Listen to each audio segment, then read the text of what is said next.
on, ladies and gentlemen? My name is Kevin Jackwitz. This is the Kaged Review. If you hear a little noise in the background, sorry, using kind of an office space here. So Super-ShowDown, man, I'm going to get right into this.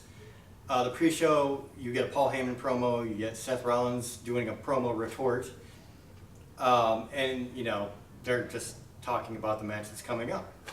Really not much to it. Heavy Machinery cuts a promo. I do not care. I do not like Heavy Machinery as far as on the mic.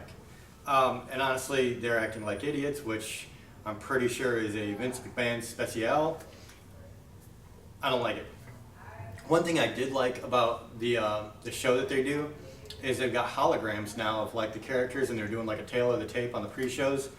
So it seems like WWE is borrowing the ideas of AEW, but hey, it worked. I liked it. The only match you get at the pre-show is the Usos versus the Revival. The Usos win. It was a good match. These two teams are two of the best in the business right now, and I mean, they're just amazing. Well, and I'll say best in WWE, not in the business. Not in the entire business, but in WWE, two of the best. So yeah, Usos pull out the win, get to the main show. Start out right away with Seth Rollins versus Baron Corbin. Baron Corbin, I could care less about. This match, I could care less about because of Baron Corbin. Get right to the end. Seth Rollins wins. Brock Lesnar comes in, tries to attempt to cash in, and it was kind of stupid because Paul Heyman trips on the ropes, distracts Brock Lesnar, so he gets low blowed by Seth Rollins, and then Rollins wears him out with a steel chair like Brock did to him last Monday. And it was like really wearing him out with a chair, dude. He turned around and he's on his back because he was taking a lot of back shots, and he's folding his arms up over his briefcase and got knocked with the chair in both arms, and that just looked painful. So your next match is Andrade without Zelina Vega versus Finn Balor. This is the match of the night, easily, no contest in my mind. These two are highly athletic, and to be in this heat, like 100-degree heat, and keep the pace the way they did was absolutely amazing. It was Demon Finn Balor, so at the end of the day, he gets the win. You know they're not going to mess that up. Then you get a couple of promos. You get one from The Miz, one from Jinder Mahal, talking about how important this 50-man battle royal is. It has no meaning whatsoever. Nobody cares about it. So yeah. Then you get Shane McMahon versus Roman Reigns. Of course, Drew McIntyre is in Shane's corner, and the match plays out exactly like you thought it would. It wasn't going to be a great match, no matter how you rolled the dice. And at the end of the day, Drew McIntyre gets involved, hits a Claymore while the referee's distracted. Shane McMahon gets the win. Literally no surprises in any of this so far, honestly. You get a backstage Kofi Kingston interview talking about, you know, his match. Same typical BS you always get. And then you get an interview. No, I'm sorry. You get after that is the DQ win for Lars Sullivan fighting Lucha House Party. I really didn't like that. So Lars Sullivan, he's in the match with Lucha House Party. All three guys, you know, supposed to be tagging in and out. Eventually, all three guys just jump him, and they get disqualified. They jump him, they take him out. At the end, like Lars Sullivan comes back and takes all three of them out, but it was really kind of weak the way they did it. Like the whole thing was just weak. So after that, you get Randy Orton versus Triple H. If this would have been a shorter match, it would have been really, really good. But it went on way too long, and both guys, you know, Triple H, obviously more than Randy Orton, was just getting gassed. He's a really big guy. He's not been a full-time competitor in a while. And again, they're in 100-degree heat. And so they had a lot of good spots, but at the end of the day, it went too long. And when you get gassed out like that, it loses something from the match. So Randy Orton catches Triple H with an RKO and gets the win. And they both like kicked out of each other's finishing moves and, you know, had the usual spots. So I don't know. It was all right. You get a 24/7 championship plane recap. This is one of them plane flying over to Saudi, and Jinder Mahal on the tarmac rolled up R-Truth, won the belt. R-Truth pins Jinder while he's sleeping, gets the belt back. So it was kind of funny, man. I really like the creativity they had with this, and you can tell this is definitely R-Truth and probably some Jinder Mahal and Carmella in there. So I got to give them props for doing something unique. Very cool of him. After that, you get a backstage Baron Corbin interview about how he's not done with Seth Rollins. The referee was distracted or whatever. And so we get to look forward to another Baron Corbin Seth Rollins main event at Stomping Ground. I could care less. Then you got Braun Strowman versus Bobby Lashley. I didn't have a horse in this race. I'm not into either guy. I think both their pushes have been completely wasted. I think Bobby Lashley, when he first came in, got some of the most cringy promos to cut, and I felt bad for him because, that's just WWE, man. That's just what it is. So, yeah. After that, Mustafa Ali cuts a promo, Samoa Joe cuts a promo. It's all about this 50-man battle royal again, which, like I said, has no stakes and who cares. Then you get Kofi Kingston with Xavier Woods versus Dolph Ziggler, and this match was all right. It was definitely decent.